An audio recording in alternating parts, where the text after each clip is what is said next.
The Last Winter, Part 1. Legacy and Honor Under Threat. The telegram arrived on a Tuesday morning when the frost still clung to the window panes like spider webs made of ice. Samuel Garrett stood in the kitchen of the ranch house his father had built with his own hands 40 years ago, reading the words that would either save or destroy everything 3 generations of Garretts had carved from this harsh stretch of New Mexico territory. Final notice, 30 days, $500. The words hammered themselves into his mind with the persistence of a blacksmith's anvil. Behind those stark phrases lay the death of everything he'd ever known, everything his family had bled and sweated to build on this unforgiving land. Samuel set the telegram on the oak table his grandfather had crafted during the winter of 1842, back when this was still Apache country, and every sunrise was a gift you couldn't count on receiving. $500. It might as well have been 5,000. In December of 1881, most honest men didn't see that kind of money in 3 years of backbreaking work. The original debt had been $50 in back taxes. Somehow, through interest and penalties and fees that multiplied like rabbits in spring, it had grown into this monster that would swallow the Garrett Ranch whole. 2,000 acres of prime grazing land, water rights that were worth their weight in gold, and buildings that had weathered 2 decades of brutal winters. All of it about to slip through his fingers like sand. Samuel walked to the window and looked out at the land that defined him. Rolling hills caught the morning light and held it like cupped hands filled with liquid gold.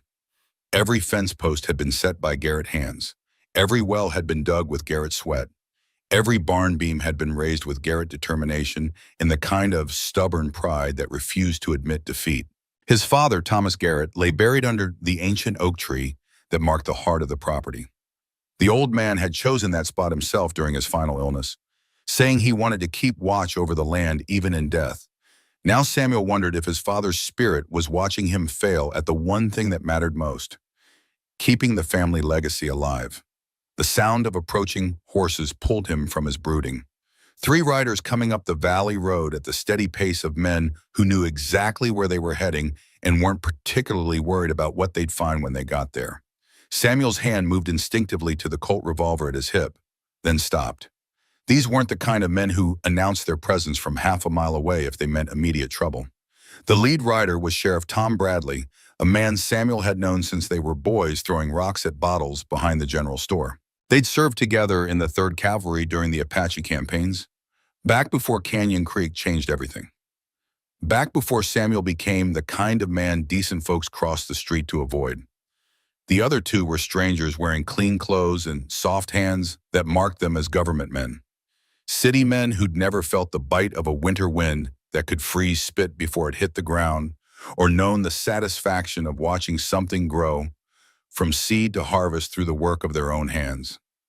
"Morning, Samuel," Bradley called as they reined in near the front porch. His voice carried the careful neutrality of a man walking across ice he wasn't sure would hold his weight. "Need to have a word with you." "Sheriff," Samuel kept his voice level, showing nothing of the cold recognition that was spreading through his chest like spilled whiskey. He'd known this day would come eventually. Known that living under his own name in the same county where he'd been born was a gamble that could only pay off for so long. "Coffee's still hot, if you're interested." "This isn't a social call," the shorter of the 2 government men said, dismounting and consulting a folded document.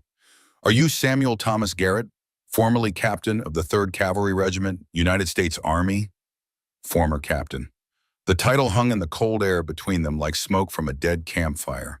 Samuel had earned those bars through 4 years of blood and mud and sleeping in rain that turned everything to soup.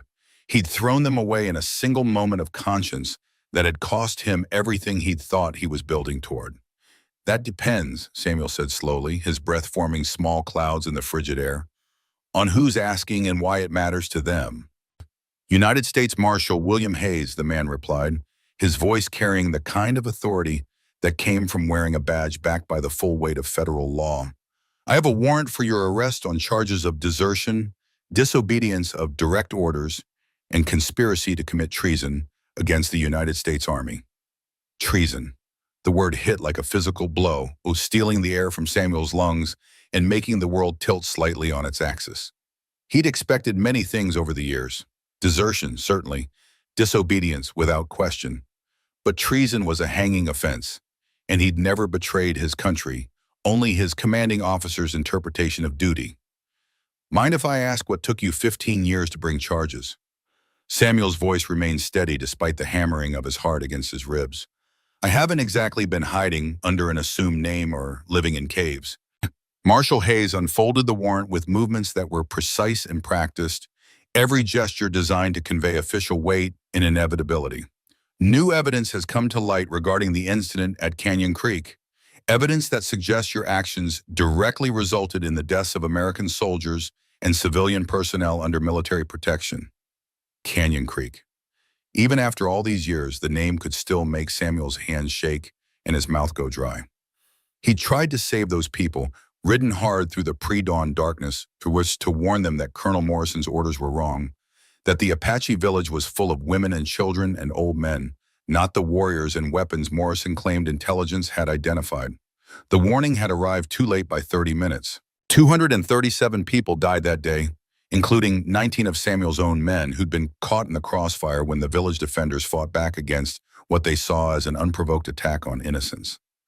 I see the name still affects you, Hayes continued, watching Samuel's face with the calculating gaze of a man accustomed to reading guilt and fear in other men's expressions. Colonel Morrison has provided a detailed account of your betrayal, how you deliberately compromised the mission timeline to protect enemy combatants at the cost of American lives. Samuel almost laughed at the bitter irony that tasted like copper pennies on his tongue. Morrison calling him a traitor. Morrison, who'd ordered the massacre of innocents and then blamed his subordinate when the Eastern newspapers got wind of the story and started asking uncomfortable questions about Army tactics in the territory campaigns. Morrison, who'd built a distinguished career on other men's graves and other men's silence. Morrison still breathing then, Samuel observed.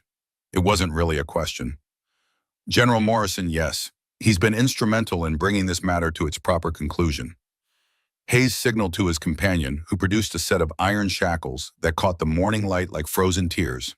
Samuel Garrett, by the authority vested in me by the United States government, you are under arrest for crimes against the military code and the security of these United States.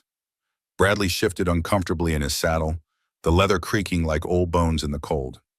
Samuel, if you come along peaceable, I'll make sure you're treated with the respect due a former officer. No rough handling, decent food, clean cell. Samuel looked around at the land that had shaped him, at the cabin where he'd taken his first breath and spoken his first words, at the oak tree where his father's spirit seemed to watch him with disappointment heavy as lead in his chest. 30 days to somehow raise $500 and save the ranch. Now it appeared he wouldn't live to see 30 more sunrises. Can I fetch my coat? He asked, gesturing toward the cabin door. Getting cold enough to freeze a man's thoughts solid. Hayes nodded curtly, his hand resting on the butt of his sidearm, as a reminder that cooperation was expected and resistance would be met with appropriate force. Samuel walked toward the cabin door, his mind racing through possibilities like a Mustang running from wolves. The back door opened onto rough country he knew better than any man alive, terrain where he could disappear for months if necessary, living off the land the way his father had taught him during boyhood summers. But running would only confirm their accusations in the minds of everyone who mattered. And it wouldn't do a damn thing to save the ranch from auction. He reached for his heavy winter coat and stopped. Something was wrong. The quality of silence outside had changed, becoming the kind of absolute quiet that meant predators were moving and prey animals had gone to ground. Samuel drew his Colt and moved carefully to the side window. A woman knelt in the snow, perhaps 60 yards from the house, her long black hair hanging loose around her shoulders, despite the cold that should have demanded warmer covering. She wore the traditional buckskin dress and intricate beadwork of the Apache people, but that wasn't what made Samuel's blood turn to ice water in his veins. It was the child she sheltered against her body with fierce protectiveness, a boy no more than 8 or 9 years old with the mixed features that marked him as half Apache and half white. And it was the 4 riders approaching them through the scattered pines with military precision and rifles already drawn and ready for use. "Well, I'll be damned," Hayes muttered, apparently noticing the developing situation for the first time. "Looks like we've got ourselves some stray reservation Indians on top of everything else." The woman's eyes met Samuel's through the frost-etched glass. Even at that distance, He could see the desperate intelligence blazing in them, the calculating courage of someone who had nothing left to lose but refused to surrender without a fight. She spoke quietly to the boy, who immediately pressed himself flat against the ground with the practiced invisibility of a hunted animal. Then she rose slowly, her movements deliberate and non-threatening, her hands clearly visible but positioned for quick action if survival demanded it. "Those aren't strays," Samuel said quietly, recognizing something in the woman's bearing that spoke of careful planning rather than random wandering. "They're running from something specific, and whatever it is just caught up with them." The four riders drew closer, their blue cavalry uniforms now clearly visible, along with the Springfield rifles that were standard Army issue and currently aimed with professional competence at the woman and child. Their leader, a grizzled sergeant with the sun-weathered face of a career soldier, called out across the snowy distance, "You there, woman. You and the boy are coming with us. No arguments, no resistance. Move slow and keep your hands where we can see them." "Move away from the window, Garrett," Hayes ordered sharply. "This situation doesn't concern us or affect your arrest in any way." But Samuel was already moving, not away from the window but toward the door, driven by instincts that had kept him alive through 4 years of warfare and 15 years of careful anonymity. He'd stood by and watched innocents die once before in his life. He'd sworn on his father's grave that he wouldn't let it happen again, regardless of the personal cost. "Don't be a goddamn fool," Bradley called after him. "You're already in more trouble than any one man can handle. Don't make it worse for yourself." Samuel paused with his hand on the door latch, looking back at his childhood friend with something that might have been regret. Through the window, he could see the woman shifting her position to place herself more completely between the approaching rifles and the child who depended on her for protection. The gesture was so heartbreakingly familiar, it made his chest tight with old grief. He'd seen Apache mothers make that same movement at Canyon Creek, in the terrible seconds before Morrison's attack began in earnest. "Maybe I am a fool," he said to Bradley, "but some kinds of foolishness are worth the price you pay for them." He stepped outside into air so cold it burned his lungs and made his eyes water. The scene in his yard had taken on the crystalline clarity that came with moments when everything balanced on the edge of a knife blade. The woman had noticed him now, her dark eyes tracking between him and the approaching soldiers with the lightning-quick assessment of someone who'd learned that survival often depended on reading situations correctly in the span of a heartbeat. The boy remained perfectly motionless, following her unspoken instructions with the discipline of someone much older than his apparent years. "You men hold up right there," Samuel recalled to the cavalry patrol, his voice carrying the authority he'd learned as an officer and refined through years of commanding respect through presence rather than rank. "This is private property. State your business before you come any closer." The sergeant reined in his mount about 20 yards away, his scarred face settling into the professional mask of a soldier following orders he didn't particularly enjoy but wouldn't question. Behind him, his 3 companions kept their weapons trained on the woman and child with the steady competence of men who'd done this kind of work before.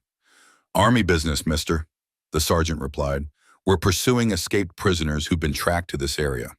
Dangerous fugitives wanted for the murder of federal personnel." Samuel looked at the woman and child again, seeing nothing that suggested violence or desperation beyond the normal wariness of people who'd been hunted across hard country in winter weather. "These two? Apache hostiles who escaped from the Fort Sumner reservation 6 weeks ago," the sergeant continued. "Killed 2 federal guards during their breakout and wounded a 3rd man who may not survive his injuries." The woman spoke for the first time, her English clear and unaccented, carrying the precise diction of someone who'd learned the language through formal education rather than casual contact. "We killed no one. We left the reservation because the children were starving and the Indian agent was selling our food supplies to white settlers for personal profit." Hayes and Bradley had followed Samuel outside, along with the second marshal, and the situation was rapidly becoming more complicated than anyone had anticipated. Too many armed men, too many competing authorities, too many ways for good intentions to turn into tragedy. "This doesn't change anything regarding your situation, Garrett," Hayes said quietly, his breath forming small clouds in the frigid air. "You're still under arrest, and we still have a job to complete here." But Samuel wasn't listening to the marshal anymore. He was remembering the woman's words about starving children and corrupt officials, the kind of bureaucratic neglect and outright theft that had driven peaceful Apache groups to desperate measures countless times over the past decade. The kind of situation that created refugees and then labeled them as criminals when they tried to survive. "What's your name?" he asked the woman directly. She hesitated, clearly weighing the risks of revealing personal information that could be used against her later. Her eyes moved from Samuel to the soldiers to the federal officers, calculating odds and options with visible intensity. "Nayeli," she said finally, the name carrying subtle musical tones that marked it as distinctly Apache in origin. Samuel felt something cold and sharp settle in his stomach. Nayeli wasn't a common name, even among the Apache, but he'd heard it before under circumstances that had burned themselves into his memory with the permanence of a brand. 15 years ago, in the panicked reports that had reached his unit in the hours before the Canyon Creek disaster, one of the few survivors had mentioned a young woman named Nayeli, the sister of Chief Aishun, who'd tried desperately to negotiate with the approaching cavalry before Morrison's attack began. "Your brother," Samuel said slowly, his voice barely above a whisper in the cold air. "Was his name Aishun?" The effect of that name was immediate and electric. Nayeli's eyes went wide with shock, then narrowed with suspicion in something that might have been the beginning of recognition. Her hand moved slightly closer to what Samuel now realized was probably a knife concealed beneath her dress. "How do you know that name?" she demanded, her voice sharp with protective anger. "What right do you have to speak it?" Samuel felt the pieces of an old puzzle clicking into play with the inevitability of those stones rolling downhill. "Because I tried to save him. I tried to warn your village. I rode through the night to get there in time, but I was too late. Too late by half an hour." The sergeant was growing visibly impatient with the conversation, his weathered features showing the kind of irritation that came from having a simple mission complicated by civilian interference. "We don't have time for family reunions and sob stories. These two are coming with us, and that's the end of the discussion." But Nayeli was staring at Samuel with an intensity that seemed to cut through the cold air between them like a heated blade. "You were there at Canyon Creek? You were one of Morrison's soldiers?" "I was there," Samuel confirmed, his voice carrying 15 years of accumulated guilt and sleepless nights filled with faces that wouldn't stay buried. "I tried to warn your people, tried to stop what was going to happen. I failed them all." Something shifted in Nayeli's expression, not forgiveness exactly, but a kind of understanding that came from recognizing shared grief. She remembered him now, remembered the young cavalry officer who'd ridden his horse to exhaustion trying to reach the village before Morrison's main force could begin their attack. The officer who'd arrived just in time to watch helplessly as the massacre unfolded. "The boy," she said suddenly, her voice thick with emotion as she indicated the child pressed against the snowy ground at her feet. "His name is Miguel. His mother was my cousin, Itzel. She was at Canyon Creek when your colonel's soldiers came." Samuel looked down at the child properly for the first time, seeing the mixed heritage written clearly in his features. Half Apache through his mother's line, half white through a father he'd probably never known. The kind of child who became a target from both sides in situations like this, belonging fully to neither world and therefore trusted by neither. "His father?" Samuel asked, though something cold in his gut suggested he already knew what the answer would be. "A soldier," Nayeli replied, her voice carefully neutral, in a way that suggested volumes of unspoken pain. "We never learned his name or his unit. Itzel died giving birth to him. I have been caring for Miguel since that day." The sergeant spat tobacco juice into the pristine snow, leaving a brown stain that seemed to summarize his opinion of the entire conversation. "Real touching story, but it doesn't change the facts on the ground. These two killed federal guards, and they're coming back with us to face military justice." "What guards?" Samuel demanded, his voice sharp with sudden suspicion. "When did this supposed killing happen, and where exactly did it take place?" 3 weeks ago at the Fort Sumner Reservation," Hayes answered before the sergeant could respond. "2 Indian Agency guards found dead in their quarters, throats cut, valuables missing." Samuel looked at Nayeli again, reading the truth in her dark eyes before she spoke. "There were guards," she admitted quietly. "They came to take Miguel in the middle of the night. said they had orders to transfer him to a white family back east for proper Christian education. When I refused to hand him over, they became violent. The picture was becoming clearer and uglier with each revealed detail.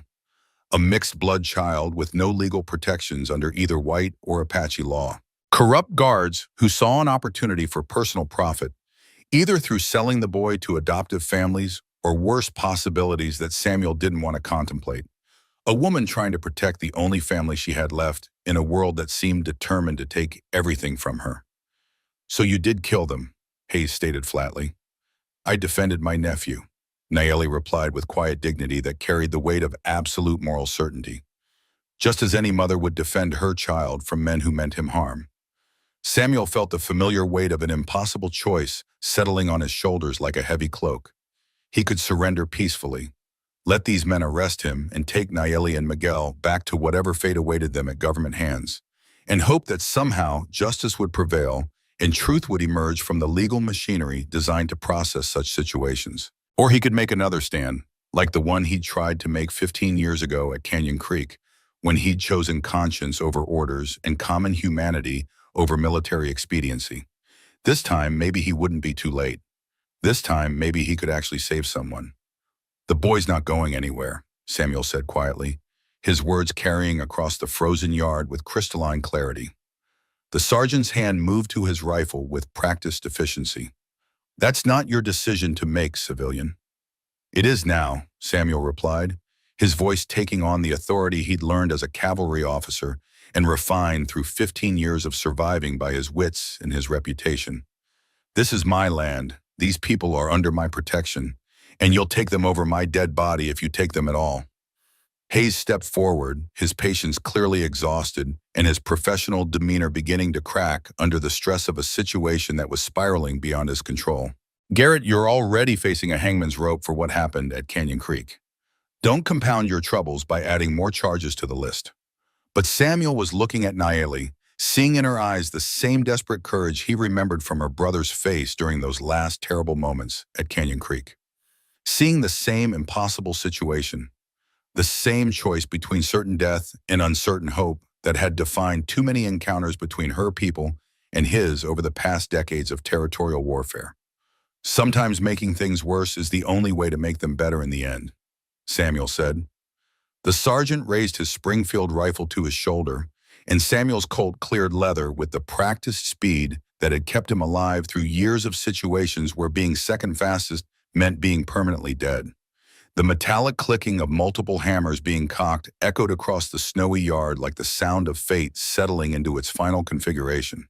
"Now hold on there," Bradley said quickly, his own weapon drawn but pointed toward the ground in a gesture of neutrality that wouldn't last long if the shooting started. "Nobody needs to die here today. We can work this out like civilized men." But Samuel knew better than that. He'd learned at Canyon Creek that someone always died when good intentions collided with bad orders, when individual conscience ran up against institutional momentum. The only questions were who would die and whether their sacrifice would accomplish anything meaningful. "Miguel," Nayeli said softly, her voice barely audible but carrying clearly in the cold air. "Do you remember what I taught you about the winter rabbit when the hunters come?" The boy didn't respond verbally, but Samuel saw him shift slightly, muscles tensing for explosive movement. The winter rabbit technique was something Apache children learned early, the art of becoming invisible by using terrain and distraction to simply vanish from sight when survival demanded it. "Last chance, Garrett," Hayes warned, his own sidearm now drawn and ready. "Lower your weapon and surrender to legal authority. Let the courts sort out right and wrong." Samuel thought about his father lying under the oak tree with nothing but a hand-carved wooden cross to mark his final resting place. Thought about 40 years of back-breaking work about to be sold at public auction to satisfy a debt that had somehow grown from $50 to $500 through bureaucratic magic. Thought about Canyon Creek and the faces of the dead that still visited him in the dark hours before dawn. "The courts," he said slowly, his breath forming clouds that dissipated quickly in the bitter air. "Like they sorted out justice at Canyon Creek? Like they're sorting out justice for starving children on the reservations?" The wind picked up suddenly, swirling snow around their feet and making the horses nervous with its howling voice. In the distance, Samuel could hear the drumming of additional hoofbeats approaching fast from the direction of the main road.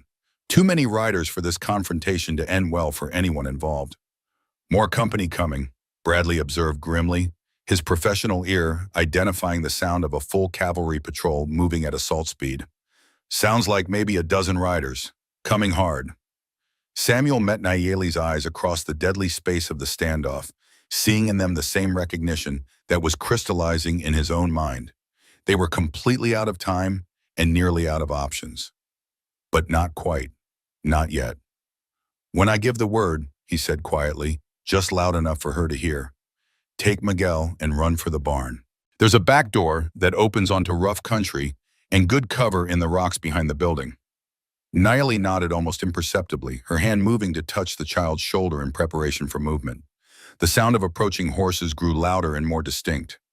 Samuel could make out individual hoofbeats now, the rhythm of a disciplined cavalry unit moving with military precision toward a predetermined objective. Whatever was about to happen would be over within minutes, one way or another. Samuel Garrett, a familiar voice called from the tree line, carrying clearly across the frozen distance despite the wind. A voice that made Samuel's blood turn to liquid ice in his veins and brought back memories he'd spent 15 years trying to bury. I know you're out there, boy. Time has come to settle accounts for what you did at Canyon Creek. General Morrison. After all these years, the bastard had come personally to finish what he'd started with false accusations and manipulated evidence. Samuel's grip tightened on his Colt revolver. Some debts, he realized with perfect clarity, could only be paid with blood and lead and the kind of violence that settled things permanently. The wind howled across the Garrett Ranch like the voices of all the ghosts that had been gathering around this moment for 15 years. In the distance, thunder rumbled across the mountains despite the clear winter sky. It was the sound of the past finally catching up to claim its due. Part 2. The Battle for Justice and Survival. The riders emerged from the pine trees like harbingers of a reckoning, 15 years in the making. General Morrison rode at their head, his silver hair gleaming beneath his cavalry hat despite the harsh winter light, his pale eyes scanning the scene with the calculating precision of a predator who had finally cornered prey after a patient and methodical hunt. Behind him came 12 soldiers in winter blues, their Springfield rifles catching the pale sunlight like instruments of predetermined judgment, their faces bearing the professional neutrality of men following orders they didn't question. Morrison reined in his mount 50 yards from the existing standoff, his gaze taking in every detail of the situation with the systematic assessment that had made him one of the most feared commanders in the territorial campaigns. When he spoke, his voice carried the absolute authority of a man accustomed to unquestioning obedience and the quiet satisfaction of someone about to settle a very old and very personal score. Well, well, he said, his breath forming small clouds in the frigid air that seemed to hang between them like physical manifestations of his cold amusement. Captain Samuel Garrett, or perhaps I should say former Captain Samuel Garrett, since we're being precise about military ranks and current status. You've led us quite an interesting chase across this God-forsaken territory, boy. But I suppose every dog eventually has its day of final reckoning. Samuel kept his Colt trained on the sergeant, who still threatened Nayeli and Miguel, while dividing his attention between Morrison's approaching force and the immediate danger of the soldiers already positioned around the woman and child. The mathematics of survival were becoming increasingly unfavorable with each passing second, but he'd learned long ago that impossible odds didn't necessarily mean certain defeat if you were willing to pay the right price in blood and determination. General, Samuel replied, his voice steady despite the ice water that seemed to be flowing through his veins in place of normal human blood. I see you're still in the business of cleaning up your mistakes by destroying better men than yourself. Morrison's smile was thin and cold as a knife blade drawn across winter stone. Better men don't abandon their posts when duty calls them to difficult actions. Better men don't betray their sworn oaths and their fellow soldiers for the sake of a handful of savages who would scalp them without hesitation given half an opportunity. Those savages were women and children and old men, Samuel shot back, old anger flaring hot in his chest like coals being stirred in a bank fire. Innocent people you ordered slaughtered because it was politically convenient and personally profitable. not because it served any legitimate military purpose. Innocent? Morrison's laugh was harsh and grating as breaking glass in the cold air. There are no innocent Apache in this territory, Garrett. Every single one of them represents a potential threat to decent Christian settlers who are trying to build something resembling civilization in this wilderness. What happened at Canyon Creek was a necessary preventive action designed to protect American lives and legitimate American interests in territorial development. Marshall Hayes stepped forward, clearly uncomfortable with the direction the conversation was taking and obviously concerned about the legal implications of what he was hearing. General Morrison, we have federal warrants to serve here regarding specific criminal charges. Perhaps we should focus our attention on the immediate legal matters at hand rather than relitigating past military campaigns. But Morrison waved him off with the casual dismissal of someone accustomed to treating civilian authority as a minor inconvenience to be managed rather than respected. The legal matters will resolve themselves quite satisfactorily in due time, Marshal Hayes. This situation involves something much deeper and more significant than simple paperwork and bureaucratic procedures. This is fundamentally about loyalty, duty, honor, and the inevitable consequences that must follow when those sacred principles are betrayed by weak men who lack the moral courage to do what necessity demands.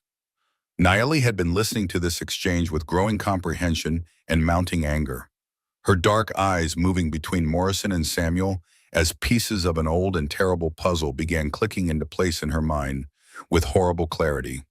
When she finally spoke, her voice carried a weight of personal recognition and remembered trauma that made everyone present turn toward her with sudden attention. "You," she said to Morrison, her tone sharp with remembered pain and growing fury that had been suppressed for 15 years. "I know that voice. I remember you now. You were the one who refused to acknowledge our white flag at Canyon Creek. You were the commanding officer who gave the direct order to continue killing, even after my brother attempted to arrange an honorable surrender under accepted rules of warfare." Morrison's expression didn't change noticeably, but something flickered deep in his pale eyes that might have been surprise at being recognized and remembered after so many years by someone he had clearly assumed was either dead or irrelevant to current concerns. "I don't make a practice of recalling individual faces from past military campaigns, woman. One Apache looks essentially the same as another to me, and I've conducted dozens of successful operations against hostile tribes over the course of my distinguished career. But I remember you very clearly," Nayeli continued, her voice gaining strength and absolute certainty with each word.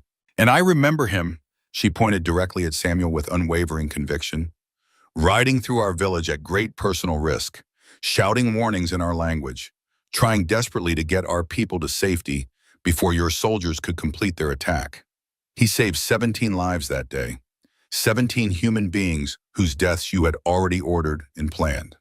The revelation hung in the cold air like a physical presence, carrying implications that seemed to shift the fundamental nature of everything that had brought them to this moment. Samuel felt something deep and painful loosening in his chest, a knot of guilt and self-recrimination that he had carried for 15 years without relief. He had always wondered whether his desperate midnight ride through the chaos and confusion of Canyon Creek had accomplished anything meaningful at all. Now, finally, he knew.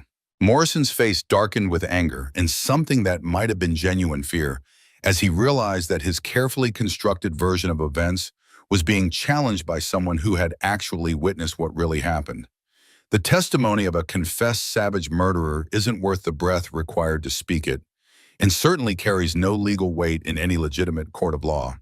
This woman has already admitted to killing federal personnel, which makes her hardly what anyone would consider a reliable witness to historical events that occurred 15 years ago.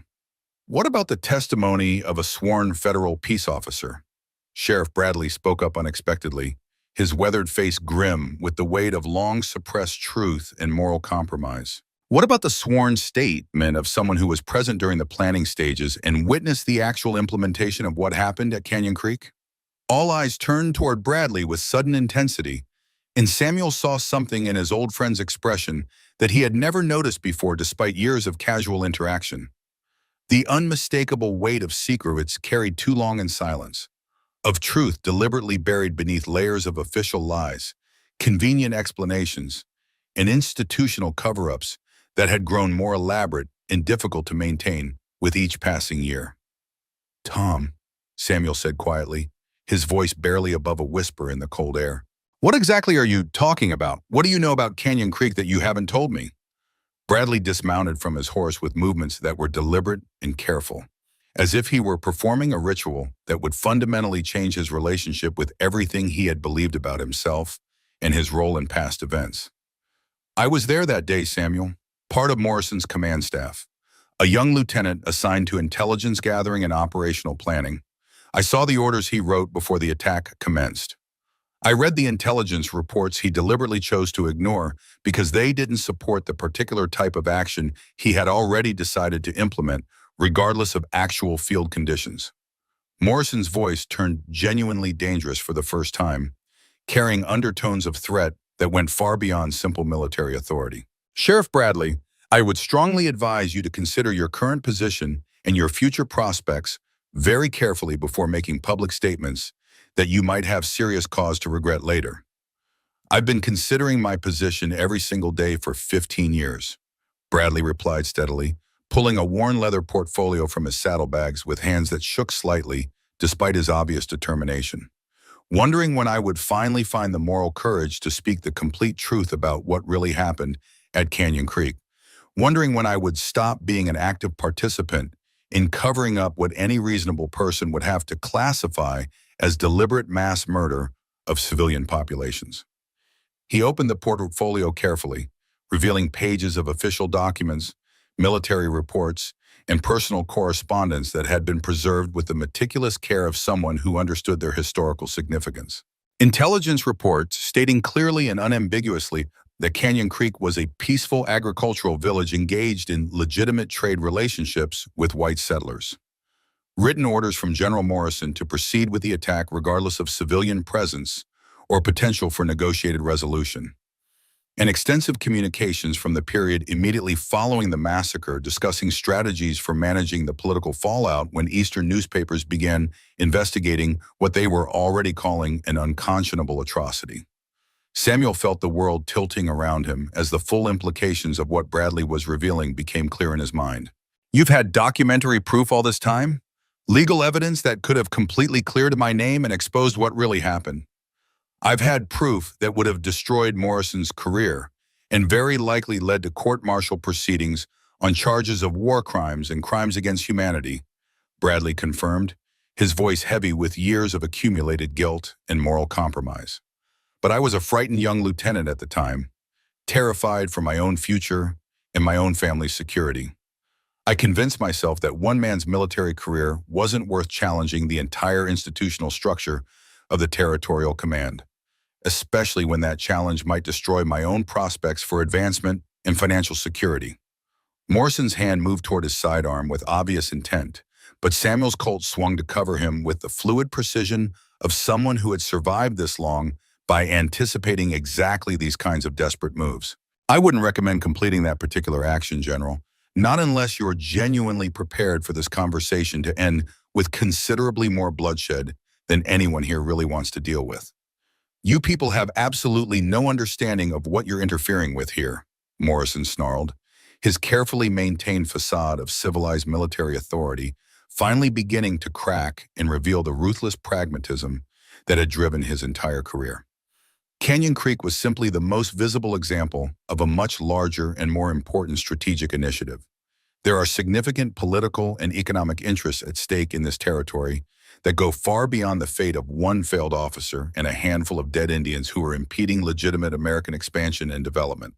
Hayes stepped closer to Bradley, his federal authority finally asserting itself in a situation that had moved far beyond simple arrest warrants and routine law enforcement procedures. "Sheriff Bradley, are you stating for the record that you possess documentary evidence of war crimes committed by a general officer of the United States Army, along with evidence of subsequent conspiracy to conceal those crimes from proper legal authorities?"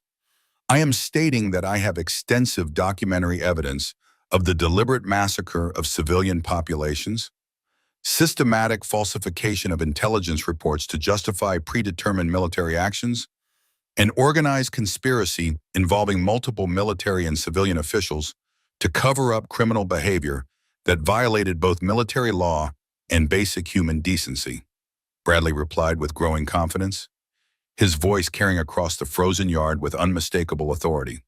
Criminal actions that resulted in the wrongful persecution and character assassination of an honorable officer who attempted to prevent unconscionable atrocities from being committed in the name of the United States Army. Samuel's mind was racing as he tried to process the full implications of Bradley's revelations and what they might mean for understanding not just Canyon Creek, but potentially years of territorial policy and military operations. If Morrison had been systematically covering up war crimes for 15 years, coordinating false reports and manipulating official records, what other operations might have been conducted under the protective umbrella of official military authority? How many other communities might have been destroyed? How many other witnesses eliminated or discredited? How many other honorable officers might have been sacrificed to protect Morrison's carefully constructed narrative of necessary military action?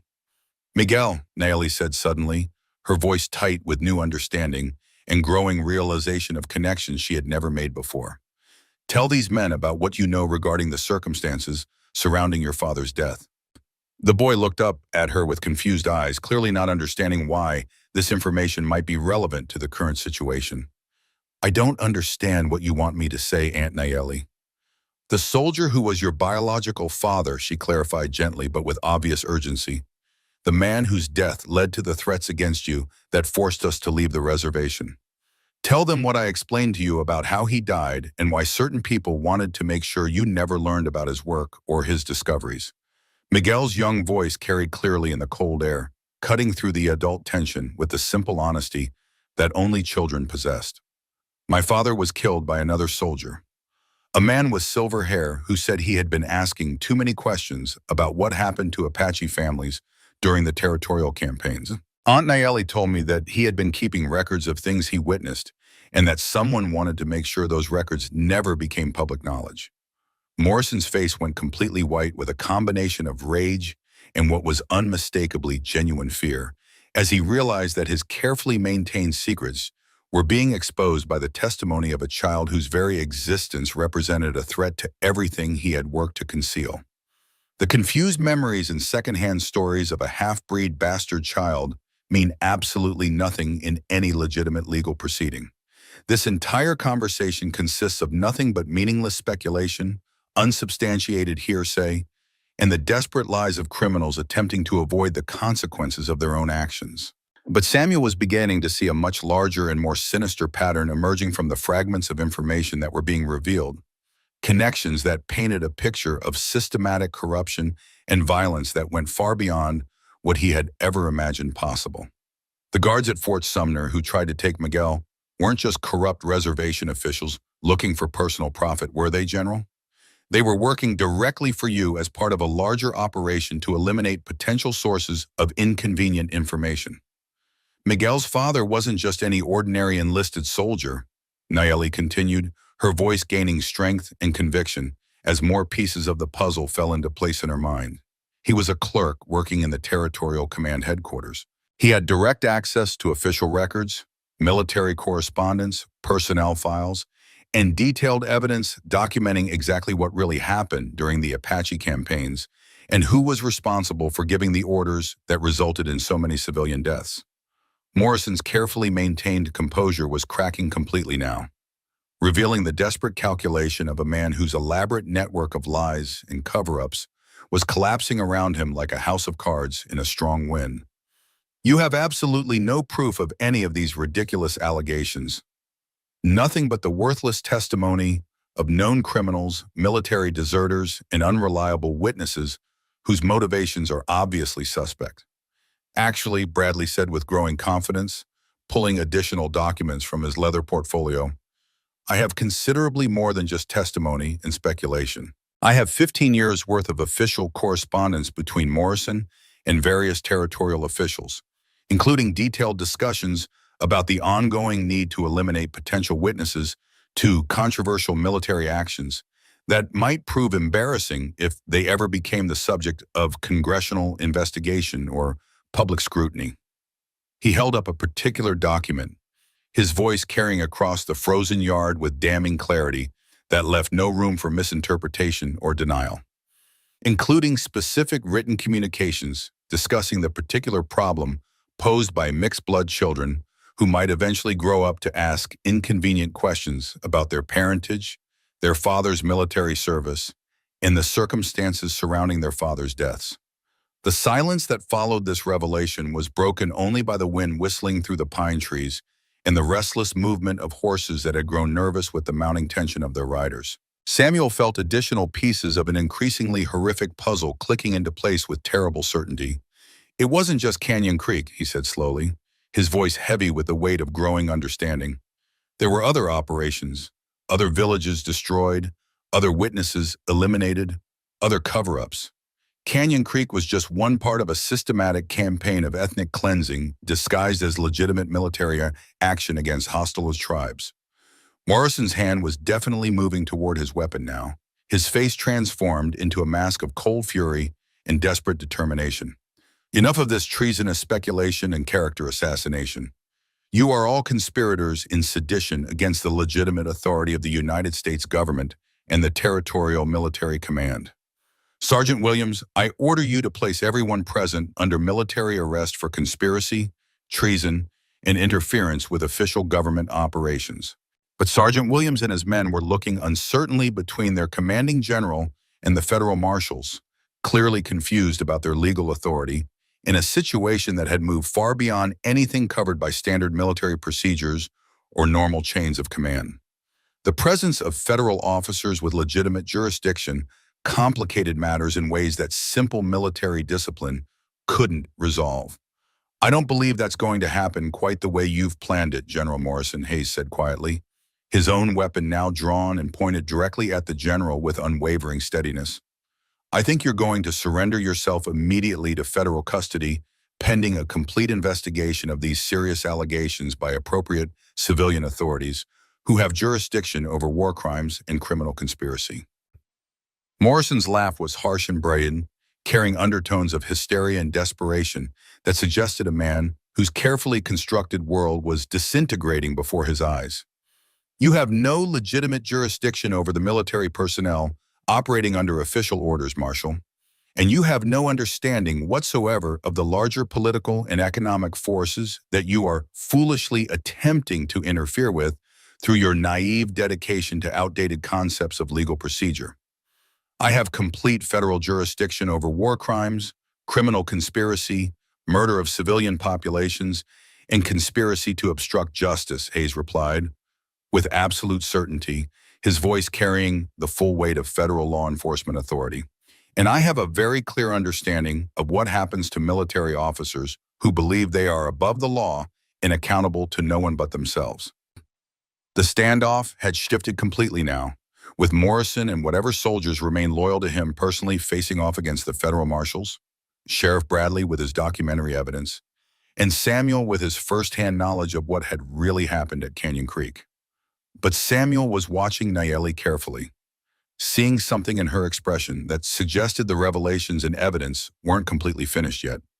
There's still more that needs to be revealed, she said quietly, her voice carrying a weight of determination that suggested she had been waiting for this moment for years. Miguel, show these men what you've been carrying. The papers and documents that your father left behind.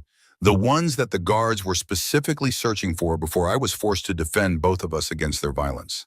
The boy reached inside his heavy winter coat with careful fingers and pulled out a small bundle that had been wrapped in oiled cloth for protection against moisture and cold. With the deliberate care of someone who understood the importance of what he was handling, he unwrapped what appeared to be official military correspondence and a small leather-bound journal that showed clear signs of extensive use and careful maintenance. My father wrote down everything he witnessed during his time working in the Territorial Command, Miguel said in his clear young voice that carried an authority beyond his years. Names and dates and places where terrible things happened to Apache families and other tribal groups. He told me before he died that someone needed to remember these things and keep records, in case anything ever happened to the official documents or the people who knew the truth. Bradley took the journal and correspondence with hands that trembled slightly as he began to scan the contents, his weathered face growing increasingly grim and disturbed as he read through page after page of meticulous documentation.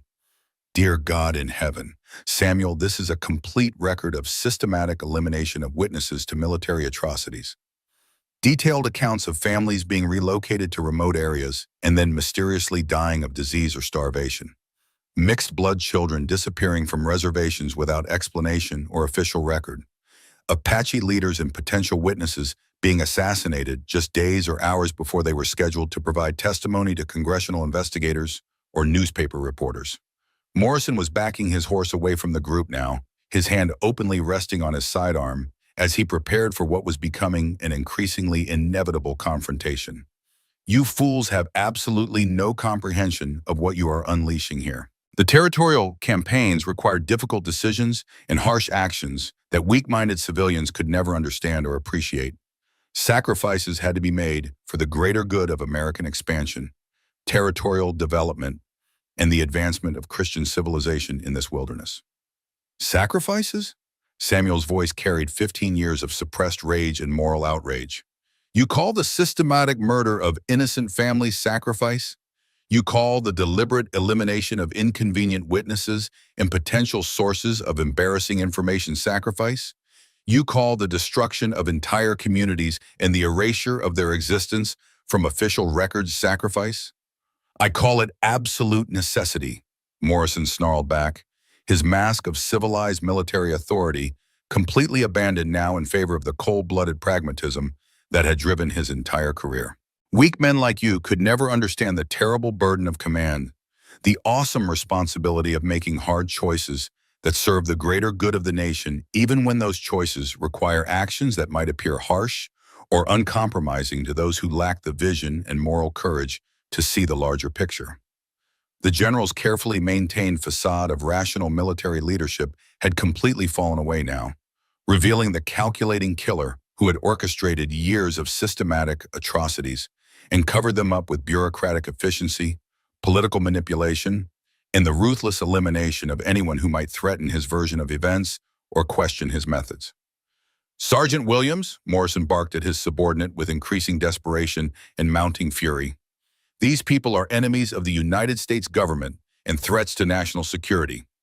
You know your sworn duty as a soldier. You understand the consequences of allowing traitors and criminals to undermine legitimate military authority. But Williams was a career soldier with enough experience to recognize the difference between lawful military orders and criminal conspiracy, between legitimate authority and personal corruption disguised as patriotic duty. Sir, with all due respect, I'm not certain I can follow that particular order without proper legal authority and clear documentation of the criminal charges you're alleging. Morrison's face twisted with absolute fury and the desperate realization that his own men were abandoning him as the truth of his actions became clear.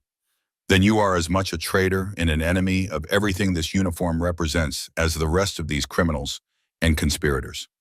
His Colt-cleared leather was surprising speed and precision for a man of his advanced age. But Samuel had been anticipating exactly this moment of desperation and final violence. His own weapon spoke first, the sharp crack of the gunshot echoing across the ranch yard like thunder rolling down from the snow-covered mountains. Morrison's horse reared and screamed as the bullet took the general high in the right shoulder, spinning him partially around in his saddle and causing his own hastily aimed shot to go wide of any human target. But even wounded and partially disabled, Morrison was still dangerous, and Samuel could see him trying to bring his weapon around for a second attempt while struggling to maintain his balance on his panicked mount. "Get down!" Samuel shouted to Nayeli and Miguel, both of whom immediately dropped flat against the snow-covered ground with the practiced efficiency of people who had learned to survive by responding instantly to warnings of immediate danger. The ranch yard erupted in gunfire as Morrison's remaining loyalists opened fire with their rifles, their military discipline warring with their growing understanding that they were participating in something that had moved far beyond legitimate military operations into the realm of criminal conspiracy and personal vendetta. Samuel dove behind the solid protection of a water trough, feeling bullets splintering the heavy wood above his head as he tried to identify clear targets among the chaos of rearing horses, muzzle flashes, and men scrambling for cover. Sheriff Bradley had taken a defensive position behind his own horse, returning fire with the steady competence and practiced accuracy of a man who had learned to handle weapons in actual combat situations long before he had become a peace officer. Hayes and his deputy marshal were firing from positions near the ranch house. Their federal authority now backed up with lead and black powder in the grim determination of law enforcement officers defending themselves and the evidence that could reshape understanding of years of territorial policy. But Samuel's primary attention remained focused on Morrison, who despite his painful shoulder wound was still attempting to rally his remaining men and direct their defensive fire against the federal officers and civilian witnesses. The general's voice carried clearly over the sharp reports of rifle fire, revealing the true depth of his desperation and his willingness to commit any level of violence necessary to prevent the exposure of his crimes. "Kill them all," Morrison screamed, with the fury of a man whose carefully constructed world was collapsing around him. No witnesses, no survivors, no evidence left for congressional investigators or newspaper reporters. It was Canyon Creek repeating itself all over again, Samuel realized with sick clarity and terrible understanding. Morrison's fundamental solution to every problem that threatened his position or his version of events was the complete elimination of everyone who might contradict his official reports or question his methods. The man had become a disease that had been systematically infecting military honor and territorial policy for decades. And today, that disease would finally be cut out with the surgical precision of justice and accountability. Samuel rose from behind the water trough during a brief lull in the enemy fire and placed two carefully aimed shots into Morrison's horse, dropping the wounded animal and pinning the general beneath its considerable weight. The sight of their commanding officer down and helpless seemed to break the remaining resolve of Morrison's loyalists, who could see that they were facing federal officers with legitimate legal authority rather than the confused civilians they had expected to intimidate or eliminate. "Lay down your weapons immediately," Hayes called out during another brief pause in the gunfire, his voice carrying the full authority of federal law enforcement. "You are currently facing charges of conspiracy to commit war crimes and accessory to the murder of federal personnel. Don't compound your legal troubles by adding the murder of federal officers to the list of charges you will be facing in court." One by one, the soldiers began to comply with Hayes's orders, dropping their Springfield rifles and raising their hands in the universal gesture of surrender.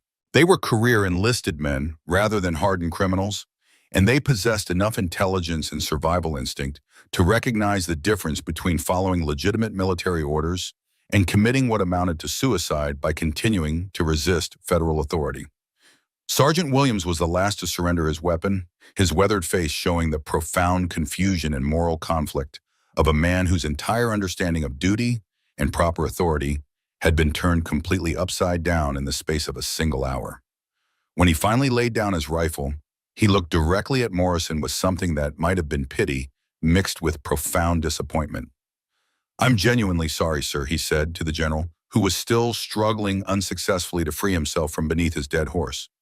"But I took an oath to defend the Constitution of the United States, and I can't continue to follow orders that violate that oath in everything I believe about honor and duty."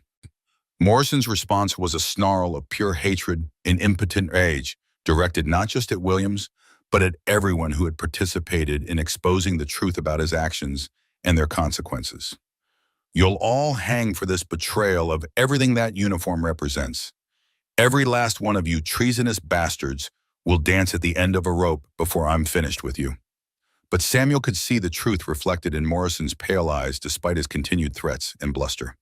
The general knew with absolute certainty that his long career of systematic violence and carefully maintained lies was finally over. 15 years of covered-up atrocities and manipulated evidence were crashing down around him like an avalanche of accountability that no amount of political influence or institutional protection could prevent or control. Hayes and Bradley were already moving with professional efficiency to secure the wounded general and provide appropriate medical attention to the soldiers who had chosen surrender over continued resistance. The immediate battle was concluded, but Samuel understood with perfect clarity that the larger war for justice and historical truth was only just beginning.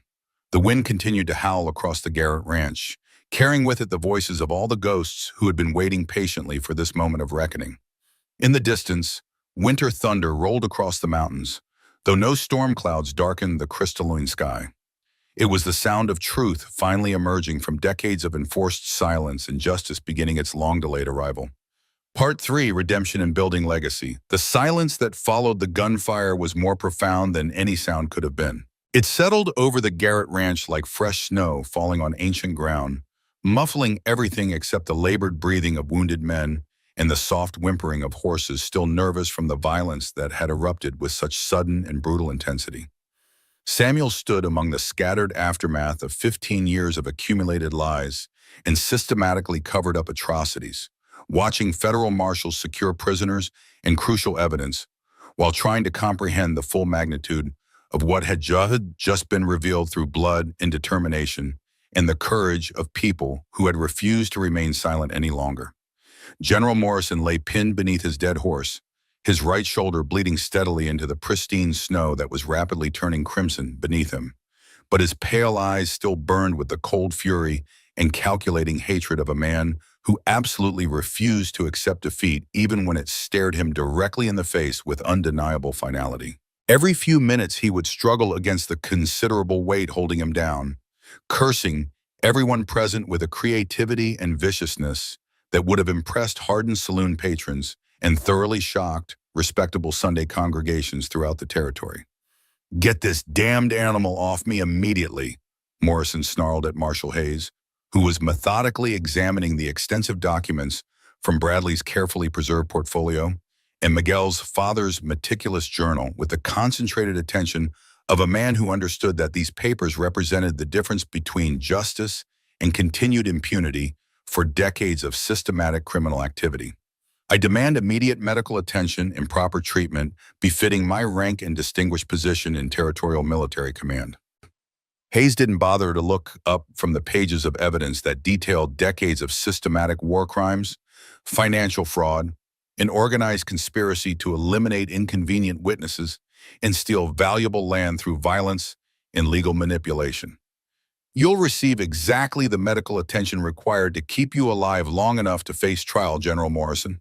Nothing more than that, and certainly nothing less than you deserve." Samuel walked deliberately over to where Nayeli was helping Miguel brush accumulated snow from his heavy winter clothes, both of them displaying a remarkable calmness and composure, considering they had just survived a deadly gunfight that could easily have ended with their deaths or capture by men who would have shown them no mercy whatsoever. The boy's young face showed more curiosity than fear, as if he were trying to understand how all these complex adult conflicts and historical grievances connected to his own small but significant place in the larger world that was being reshaped around him. "Are you both completely all right?" Samuel asked with genuine concern, crouching down to Miguel's eye level so he could speak to the child as an equal, rather than talking down to him like most adults did when addressing young people. "We're fine physically," Nayeli replied with characteristic directness, though Samuel could clearly see the residual tension in her shoulders and the way her dark eyes continued to systematically track the movements of every armed man remaining in the yard with the automatic vigilance of someone who had learned through harsh experience never to completely relax her guard. "But this isn't really over yet, is it?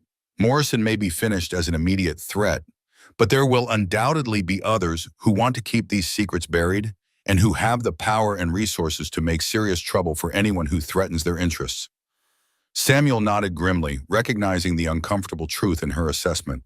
She was absolutely right, of course, and her ability to see clearly through the immediate satisfaction of Morrison's capture to the larger challenges that lay ahead impressed him with its practical wisdom.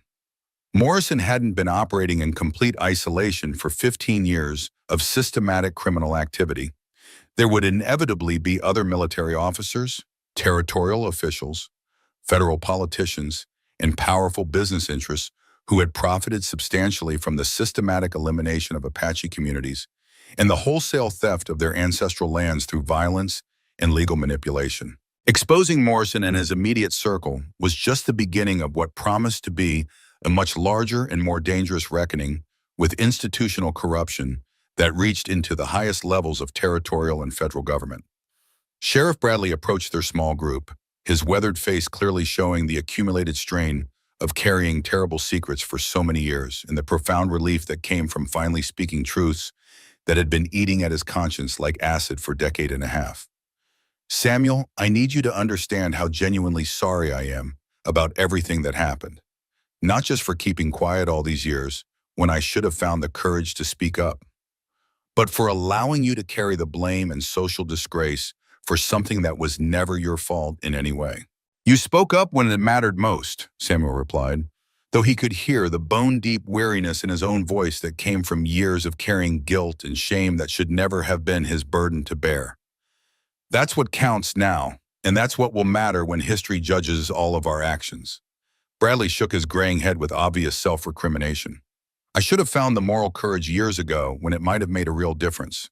Should have come forward when those Eastern newspapers were investigating Canyon Creek and asking hard questions about military tactics, or when Congress held those official hearings about territorial policy and the treatment of indigenous populations. Dear God, how many innocent people died unnecessarily because I was too much of a coward to do the right thing when it would have counted for something? Before Samuel could formulate an appropriate response to his old friend's anguish, Hayes called out from where he was carefully examining Morrison's extensive correspondence with various territorial officials and business associates.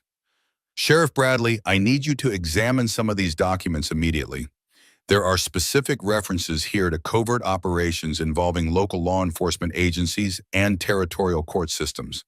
Names of judges, prosecutors, federal marshals, and other officials who appear to have been systematically compromised or directly involved in criminal conspiracy. The full implications hit Samuel like a physical blow to his chest, stealing his breath and making him feel slightly dizzy as he contemplated the scope of what was being revealed. If Morrison had been systematically corrupting law enforcement and judicial systems throughout the entire territory for more than a decade, how many other completely innocent people had been deliberately railroaded into territorial prisons or executed to protect his elaborate criminal conspiracy? How many families had been systematically destroyed? How many potential witnesses permanently silenced? How many entire communities eliminated simply because they posed economic or political threats to profitable criminal enterprises that were disguised as legitimate government policy and territorial development? Jesus Christ Almighty, Bradley muttered with profound shock, scanning the pages that Hayes handed him with growing horror and recognition. I recognize more than half these names personally. Judges I've appeared before in official capacity, federal marshals I've worked closely with on territorial cases, prosecutors I genuinely thought were honest men trying to do their jobs with integrity despite political pressure.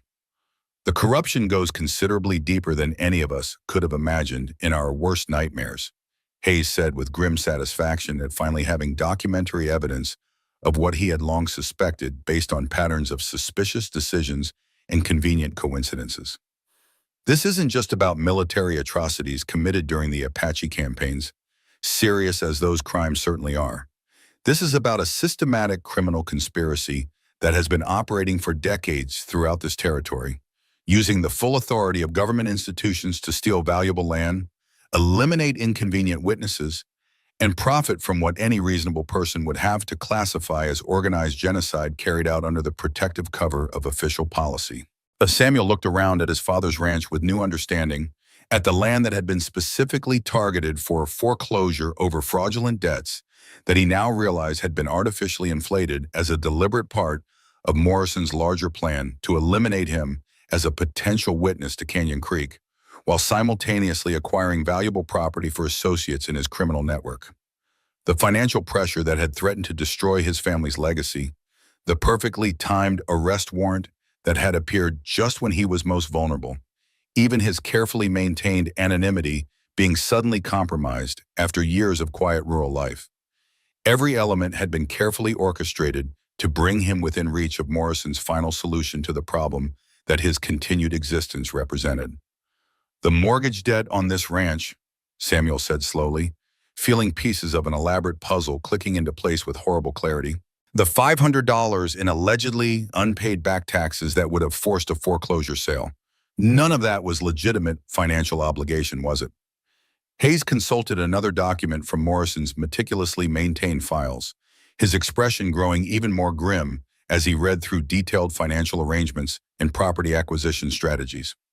According to this official correspondence between Morrison and various business associates, your family's property was specifically identified and targeted for acquisition through fraudulent legal proceedings. The original tax assessment was indeed $50, which your father had actually paid in full and on time, but the debt was deliberately inflated through completely fictitious penalties, interest charges, and administrative fees that were specifically designed to force an immediate sale to predetermined buyers at below-market prices. They wanted the land for railroad development, Nayeli observed with the sharp insight that came from understanding how systems of oppression typically operated against vulnerable populations. But more than that, they wanted you desperate enough and financially pressed enough to do something foolish or desperate that would justify arresting you or simply eliminating you as a continuing threat to their version of historical events. Samuel felt a cold, controlled anger settling deep in his chest as the full scope of the conspiracy against his family became clear. His father had died believing that his life's work would be lost because he had somehow failed to manage his finances properly and meet his legitimate obligations to territorial tax authorities. Thomas Garrett had gone to his grave thinking that he had fundamentally failed his family and dishonored the legacy that 3 generations of Garretts had built through honest labor and moral integrity, never knowing that he was actually the carefully targeted victim of a deliberate criminal conspiracy specifically designed to steal everything he had worked so hard to build over 4 decades of backbreaking effort. There's considerably more disturbing information here, Hayes continued, his voice heavy with the accumulated weight of revelations that seemed to grow worse with each document he examined. Detailed financial records showing systematic payments to various territorial officials, federal judges, and local business leaders who facilitated land acquisitions through forced sales and fraudulent legal proceedings. Purchase orders for valuable property acquired through deliberately manipulated tax liens and foreclosure proceedings. Extensive correspondence discussing the systematic elimination of problematic witnesses and the permanent relocation of inconvenient populations who might interfere with profitable development projects. Morrison, still pinned beneath his dead horse but perfectly able to hear every word of the conversation that was systematically dismantling his life's work, laughed harshly with the bitter amusement of a man who had nothing left to lose and therefore felt free to speak with complete honesty about his motivations and methods. You naive fools think exposing me somehow changes anything fundamental about the forces we represent? You think revealing these documents will somehow magically undo 15 years of successful territorial development and profitable economic expansion that has benefited thousands of legitimate American settlers? I think it will expose you and all your criminal associates as the murdering thieves you've always been, Samuel replied with cold precision, his voice carrying a weight of controlled fury that made everyone present understand that this confrontation had moved far beyond simple law enforcement into the realm of personal justice and historical reckoning. Thieves? Morrison's voice rose with indignation that seemed genuinely felt, as if he truly believed that his systematic theft and murder had been justified by higher principles and noble purposes. We were visionaries working to build something great and lasting in this territory, while weak-minded fools like you worried obsessively about the temporary discomfort of savages who would never appreciate the long-term benefits of Christian civilization and American progress anyway. You were building your own personal fortunes on the unmarked graves of innocent families, Nayeli said quietly, but her words carried clearly across the frozen yard with the moral authority that came from personal loss and first-hand knowledge of the consequences of Morrison's policies. You were systematically stealing land that didn't belong to you and murdering anyone who might object to your methods or remember inconvenient truths about how you acquired your wealth and political power. Morrison's pale eyes fixed on her with a hatred that was almost physical in its intensity and personal focus. And what exactly would someone like you know about building anything permanent or worthwhile, woman? Your primitive people never progressed beyond living in temporary shelters and following migrating buffalo herds like nomadic animals. We brought roads, permanent towns, proper schools, Christian churches, and genuine civilization to a wilderness that was populated by Stone Age primitives who had no concept of progress or productive land use. You brought systematic death and carefully crafted lies. Miguel spoke up unexpectedly, his young voice cutting through the adult anger and recrimination with the simple moral clarity that only children seem to possess naturally. My father wrote down everything he witnessed during his service. The peaceful villages that were deliberately destroyed even when their leaders attempted to negotiate honorable surrenders. The families that were systematically murdered even when they offered no resistance whatsoever to American authority. The children who were forcibly taken away from their communities and never seen again by anyone who loved them. Morrison's weathered face darkened further with anger and something that looked very much like genuine fear, as he realized that his crimes were being documented and remembered by people who had every reason to ensure sure that the truth would eventually be told. Half-breed bastards like you represent exactly the kind of long-term problem we were trying to solve through systematic territorial policy. Mixed-blood children with no genuine loyalty to either race, no proper understanding of their place in civilized society, and no appreciation for the benefits that American authority could provide to those intelligent enough to accept their proper role. Samuel's hand moved instinctively toward his Colt, but Hayes gestured for restraint with the practiced authority of a federal officer who understood the importance of allowing criminals to incriminate themselves through their own words. "Let him continue talking," the marshal said quietly but firmly. "Every word he speaks provides additional evidence of his guilt and his fundamental motivations for committing these crimes. You want to understand the complete truth about territorial development and American expansion?" Morrison continued, his voice gaining strength and conviction despite his painful wound and helplessly trapped position. "You want to comprehend what we were really accomplishing through our policies and military operations? We were systematically creating a clean slate for legitimate American settlement and economic development. We were removing persistent obstacles to genuine progress and profitable land use that would ultimately benefit thousands of decent Christian families for generations to come. By committing systematic genocide against entire populations," Samuel said flatly, refusing to allow Morrison to hide his crimes behind patriotic rhetoric and appeals to manifest destiny. "By making the hard decisions that weak men like you could never stomach," Morrison replied with absolute conviction, showing no trace of remorse or acknowledgement that his actions might have been morally questionable. "By doing what was absolutely necessary to secure this territory for Christian civilization, rather than leaving it in the permanent control of backward savages who would never make productive use of the valuable natural resources that God clearly placed here for the benefit of his chosen people."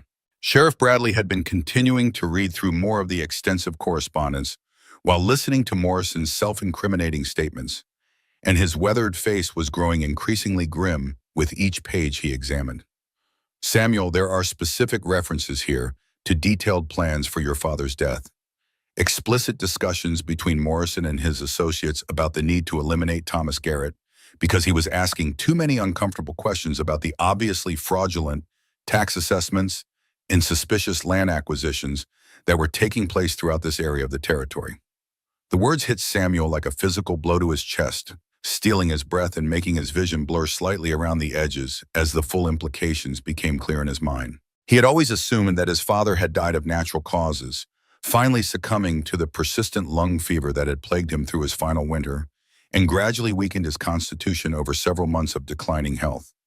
The possibility that Thomas Garrett had been deliberately murdered, slowly poisoned by the same criminal conspiracy that was now trying to steal his life's work and eliminate his son, was almost too horrible to contemplate or accept as reality. "How was it accomplished?" Samuel asked, his voice barely above a whisper as he struggled to control the rage and grief that were threatening to overwhelm his ability to think clearly.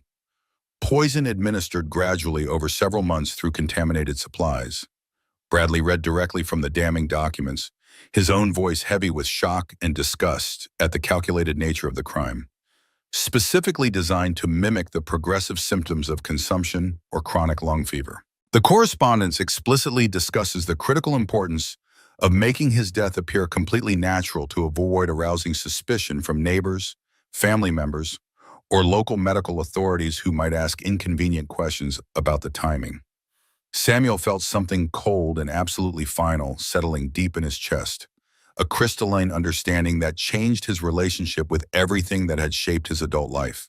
His father hadn't just died believing that he had somehow failed his family through poor financial management and inability to meet his legitimate obligations. Thomas Garrett had been systematically murdered by men who wanted to steal his land and eliminate anyone who might possess the integrity and moral courage to interfere with their elaborate criminal plans by asking uncomfortable questions about obvious corruption and fraudulent legal proceedings. "You murdering bastards," Samuel said quietly, his voice carrying a weight of controlled fury and absolute moral certainty that made everyone present understand that this confrontation had moved beyond simple law enforcement into the realm of personal justice and historical reckoning. "You poisoned my father for the crime of asking legitimate questions about obviously fraudulent tax bills and suspicious land transfers."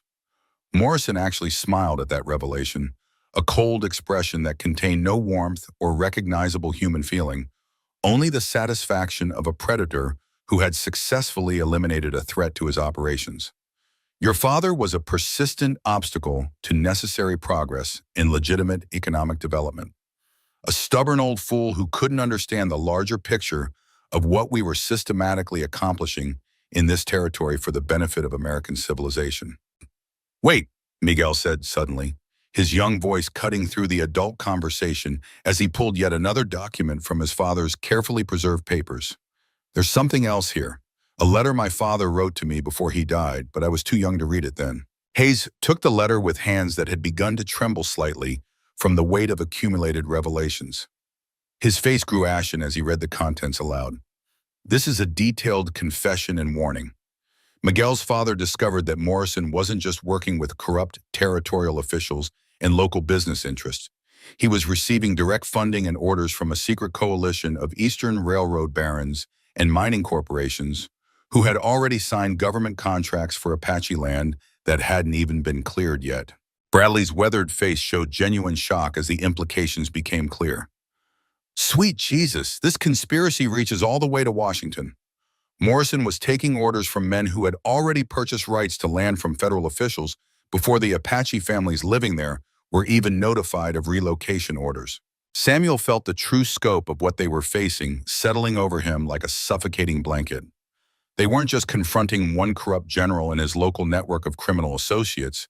They were challenging a systematic conspiracy that reached into the highest levels of federal government, involving senators, railroad executives, and federal officials who had orchestrated the entire territorial campaign for private profit rather than national security. Morrison's laughter turned genuinely hysterical, tinged with the desperate amusement of a man who realized his captors had no understanding of what they had stumbled into. "You naive fools think you've accomplished something meaningful? This conspiracy involves men who own senators, who finance presidential campaigns, who control federal appointments. Even if you somehow manage to destroy me, there are 50 more officers ready to take my place, and 100 more Apache communities marked for elimination." Nayeli's voice carried a quiet determination that seemed to cut through Morrison's desperate bluster. "Then we'll fight all 50 of them, and all 100 communities will know the truth about what's being planned for them." Samuel looked around at the small group of people who had accidentally uncovered a conspiracy that threatened to reshape their understanding of American expansion and federal Indian policy. The magnitude of what they faced was almost overwhelming, but the alternative was to allow systematic genocide to continue under the protective cover of legal government contracts and official policy. He was an honest man who built something genuinely worthwhile with his own hands and moral integrity, Samuel replied, his voice steady despite the rage and grief that were burning in his chest like banked coals being stirred to renewed life. "Something you could never create or understand because you only know how to steal what others have built and destroy what you cannot control or profit from." "Honest men don't build empires or shape the course of history," Morrison said, with the arrogance of someone who had convinced himself that his crimes were justified by their scope and ambition. "Honest men don't determine the fate of entire territories or influence federal policy regarding territorial development. Honest men are followers rather than leaders, content to accept whatever circumstances they are given rather than seizing control of their destiny through decisive action." Hayes had been continuing to examine the extensive evidence while listening to Morrison's self-incriminating statements, and now he looked up with an expression that suggested he had discovered something particularly significant among the accumulated documents. "General Morrison, based on what I'm reading in these meticulously maintained records, you're facing criminal charges that go far beyond war crimes and simple criminal conspiracy. You're looking at organized criminal enterprise under federal racketeering statutes, systematic murder for financial profit, large-scale fraud and theft, and conspiracy to commit genocide as defined under both territorial and federal law. Genocide? Morrison laughed harshly, the sound bitter and defiant in the cold air. That's simply a fancy legal term for what reasonable people call territorial development and the systematic advancement of Christian civilization over primitive barbarism that serves no productive purpose. That's a specific legal term for the systematic elimination of entire populations based solely on their race or ethnicity, Hayes replied coldly, his federal authority lending weight to every word. Which is exactly what these documents describe in exhaustive detail over a period of more than 15 years of coordinated criminal activity. Samuel walked deliberately over to where Morrison lay trapped and helpless beneath his dead horse, looking down at the man who had shaped and distorted so much of his adult life through carefully crafted lies and false accusations that had driven him into exile and social disgrace. You systematically destroyed my reputation, drove me into years of isolation and poverty, arranged for my father to be murdered, and tried to steal everything my family had built over 3 generations. And you accomplished all of this while wearing the uniform of the United States Army and claiming to serve the cause of justice and Christian civilization. I served the legitimate interests of American territorial expansion and profitable economic development, Morrison replied without any trace of remorse or acknowledgement that his actions might have been morally questionable. I made the hard decisions that lesser men were too weak and sentimental to make. History will ultimately vindicate my actions when people finally understand the scope of what we accomplished in this territory for the benefit of future generations. History will remember you as a systematic murderer and a thief who used government authority to commit unspeakable crimes against innocent families, Nayeli said quietly, her words carrying the moral authority of someone who had witnessed the consequences of Morrison's policies firsthand and lost family members to his systematic violence. Morrison's pale eyes fixed on her again with that same cold hatred and calculating malice. History is invariably written by the winners rather than the victims, woman. And despite this temporary setback and inconvenient exposure, there are powerful men in Washington and throughout this territory who fully understand the long-term value of what we've systematically accomplished. Men with real political influence who won't allow a few inconvenient documents and the testimony of unreliable witnesses to undo years of successful policy implementation and profitable territorial development. Hayes looked up sharply from the documents he was examining, his federal authority asserting itself in response to what sounded very much like a direct threat against federal witnesses and evidence. Are you making threats against federal witnesses and federal evidence, General Morrison? I'm simply stating obvious facts about political and economic reality in territorial government, Morrison replied with the arrogance of someone who believed his connections would ultimately protect him from the consequences of his crimes. You think exposing me somehow ends this entire operation? You think revealing these documents fundamentally changes the established power structures and financial relationships that made our systematic operations possible and profitable? There are United States senators, congressmen, territorial governors, and federal judges who have directly profited from our work and who have every reason to ensure that certain inconvenient truths never reach public attention. The implications of Morrison's confident statements settled over the assembled group like a heavy blanket of discouragement and growing understanding of the magnitude of the forces they were challenging. Even if they succeeded completely in exposing his crimes and bringing him to trial for his systematic atrocities, the larger criminal conspiracy might be too powerful and too deeply entrenched in territorial and federal government to dismantle through normal legal proceedings. There were simply too many powerful people with too much to lose if the complete truth about territorial development and Apache policy ever became public knowledge. Maybe you're right about the scope of the conspiracy, Samuel said slowly, his voice heavy with the weight of growing understanding. But we're going to try to expose the truth anyway, regardless of the personal consequences. Morrison's smile was cold and knowing, carrying the confidence of someone who had operated successfully within corrupt systems for decades and understood how power and influence had actually functioned in territorial politics. Try all you want, boy. See how far you get when senators and railroad barons start making telephone calls to federal judges and territorial governors who owe their positions to the same financial interests we represent. See how much justice you actually find when the people who write the laws and control the courts decide that certain truths are simply too politically and economically inconvenient to acknowledge in public proceedings.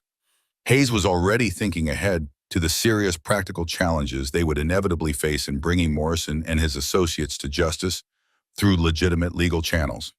We'll need to move quickly and decisively. Get Morrison into secure federal custody, protect all the documentary evidence from interference or destruction, and begin building comprehensive legal cases against his associates before they can organize an effective response or eliminate additional witnesses. Where can we transport him that will actually be secure from political interference? Samuel asked with legitimate concern. If Morrison is correct about having powerful friends and political allies in high places throughout territorial and federal government, won't they try to interfere with any legal proceedings or eliminate key witnesses before they can testify? Denver Federal Courthouse, Hayes replied without hesitation, his voice carrying the confidence of someone who had dealt with political corruption before and understood which institutions might still maintain some independence. Federal courtroom with federal judges who don't have direct financial interests in territorial development projects and who maintain some distance from local political pressures. If we can transport Morrison there alive and keep all the documentary evidence intact during the journey, we might actually have a realistic chance at achieving genuine justice rather than political theater. Bradley was still systematically reading through the extensive documents, and his expression suggested that he was continuing to discover more disturbing information with each page he examined carefully. There are specific references here to large-scale operations that are planned for next spring and summer. Systematic relocations of remaining Apache communities to clear additional valuable land for railroad construction and mining development. They're apparently planning to finish what they started at Canyon Creek by eliminating the remaining witnesses and potential sources of resistance to their expansion plans. Not if we manage to stop them first, Nayeli said with quiet determination that carried the weight of someone who had already lost too much to Morrison's systematic violence and was prepared to risk everything to prevent additional atrocities.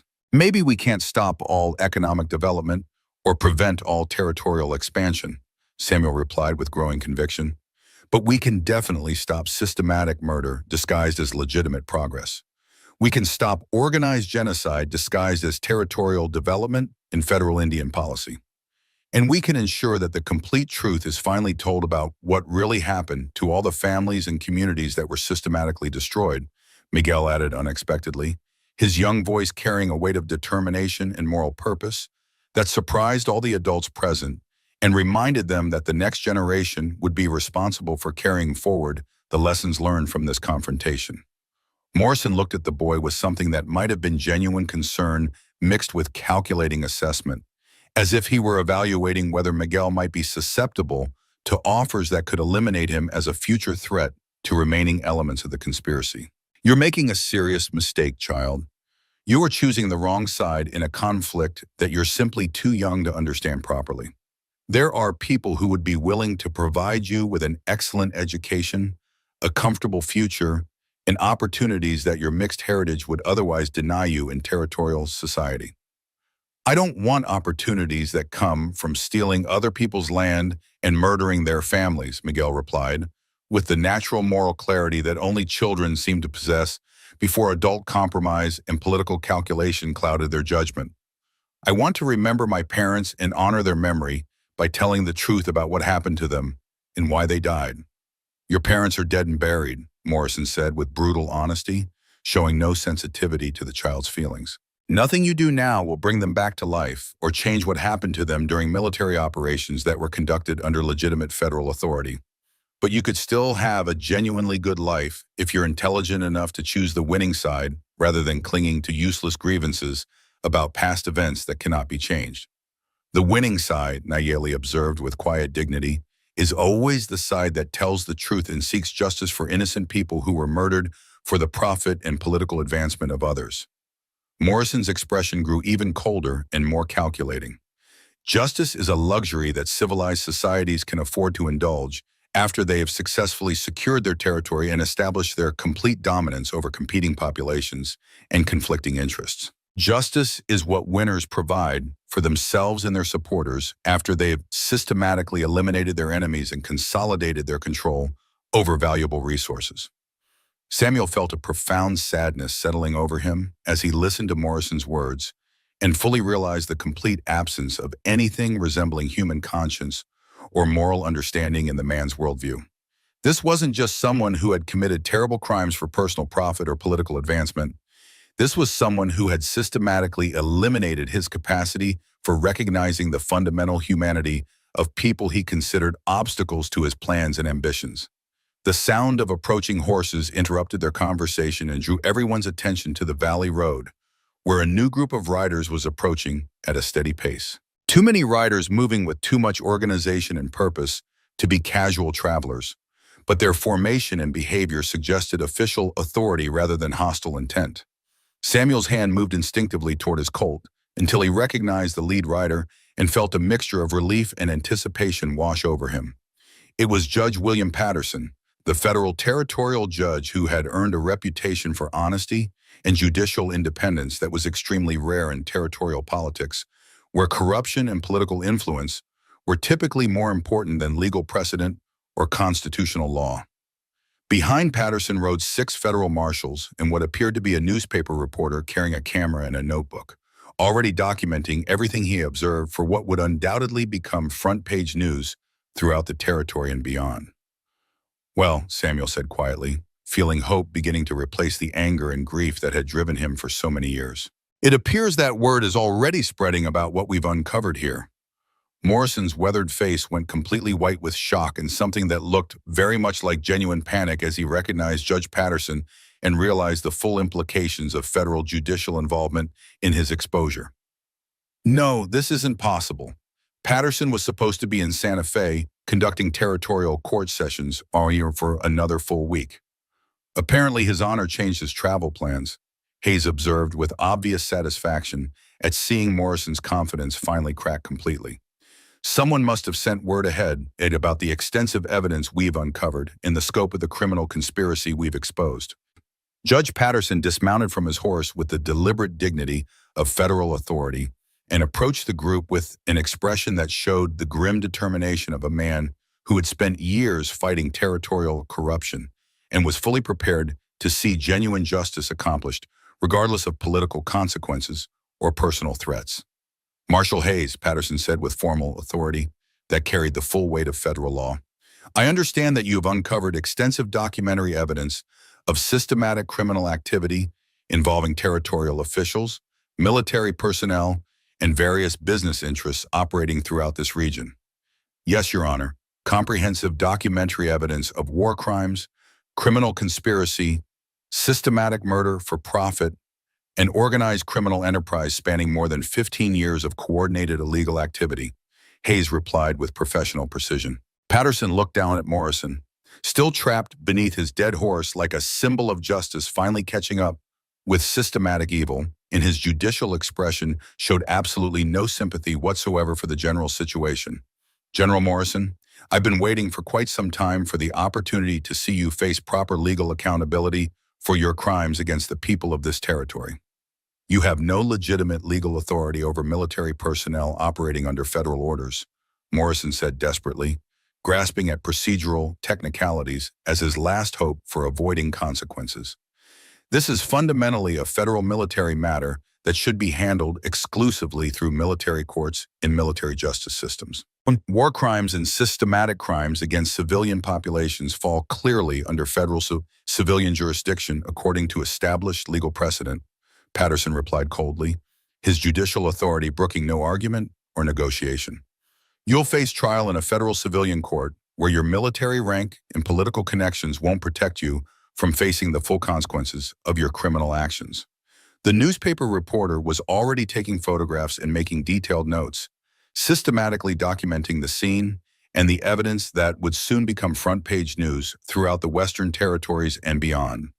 Samuel realized with growing satisfaction that Morrison's greatest fear was finally coming true. The exposure would be complete and public, making it impossible for powerful associates to suppress the story or manipulate public understanding of what had really happened during the territorial campaigns. "This changes everything," Nayeli said quietly to Samuel, her voice carrying hope that had been absent for too many years. "With federal judicial involvement and newspaper coverage, they won't be able to cover this up or make the evidence disappear through political influence." Samuel nodded, feeling genuine hope beginning to replace the anger and grief that had shaped his adult life and driven his actions for so many years. Justice was actually possible rather than merely theoretical. Truth was going to be told publicly rather than remaining buried in official files. The systematic lies that had shaped territorial policy and destroyed so many lives were finally being exposed to public scrutiny and legal accountability. But even as hope grew stronger in his chest, Samuel understood with complete clarity that the real work of rebuilding and healing was only just beginning.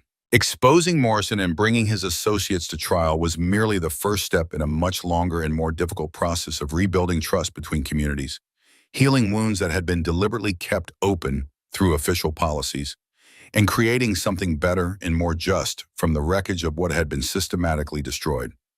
Judge Patterson was already organizing the secure transportation of prisoners and evidence to federal custody, but he paused in his official duties to address Samuel directly with the formal dignity that such a moment demanded. "Mr. Samuel Garrett, based on the extensive evidence I've personally reviewed, it's absolutely clear that you were wrongfully accused and systematically persecuted for actions that were actually heroic attempts to prevent unconscionable atrocities. The federal court will be issuing a formal exoneration and complete restoration of your military rank and honors, along with appropriate compensation for the years of disgrace and hardship you've endured." Samuel felt 15 years of accumulated guilt and undeserved shame lifting from his shoulders like a physical weight being removed by external force. "Thank you for that recognition, Your Honor, but the military rank doesn't matter nearly as much to me as ensuring that the complete truth is told about what really happened and why so many innocent people had to die." "The truth will be told in full," Patterson assured him with judicial authority, "and those responsible will face the complete consequences of their actions under both territorial and federal law." As federal marshals worked systematically to free Morrison from beneath his dead horse and secure him properly for transport to Denver, Samuel walked over to where Nayeli and Miguel were watching the proceedings with careful attention and growing understanding of what justice might actually look like. The boy's young face showed a complex mixture of satisfaction and continuing sadness, as if he understood that legal justice for past wrongs couldn't restore what had been lost but was still absolutely necessary for healing to begin properly. "What happens to us now?" Miguel asked with the direct simplicity that children brought to complex situations. "Now we rebuild everything that was destroyed," Samuel replied, looking out over the ranch land that had been threatened with fraudulent foreclosure but would now be restored to his family through the complete exposure of Morrison's criminal conspiracy. "We tell the truth about what happened to your parents and all the other families that were systematically destroyed, and we build something better and stronger so that these kinds of crimes can never happen again."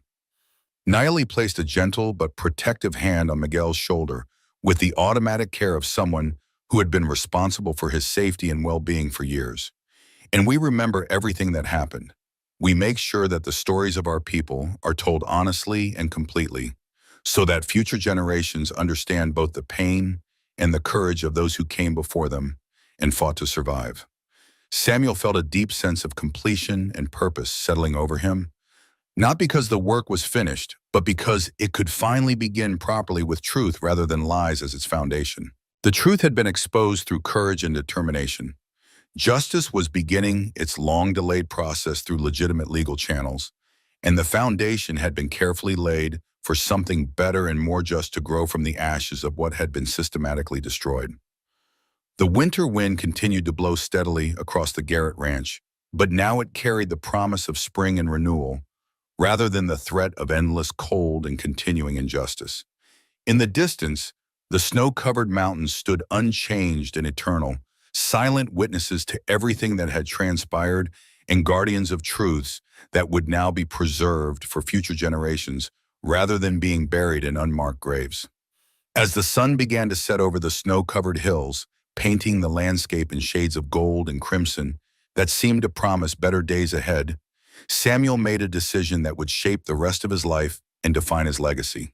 This land would become more than just a successful ranch or a profitable business enterprise.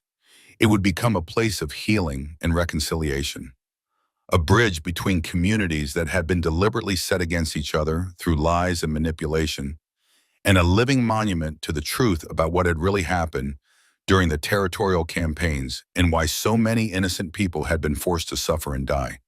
Looking at Nayeli and Miguel, at the federal officials who were finally securing justice for decades of crimes, and at the newspaper reporter who was documenting everything for history and public understanding, Samuel felt the future opening before them like a door that had been locked and barred for far too long.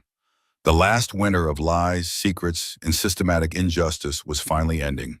The first spring of truth, justice, and genuine reconciliation was about to begin. 6 months later, Samuel stood on the front porch of the rebuilt ranch house, watching the sun rise over what had become known throughout the territory as Garrett Apache Ranch. The legal proceedings in Denver had concluded with Morrison's conviction on all charges, along with 17 of his co-conspirators.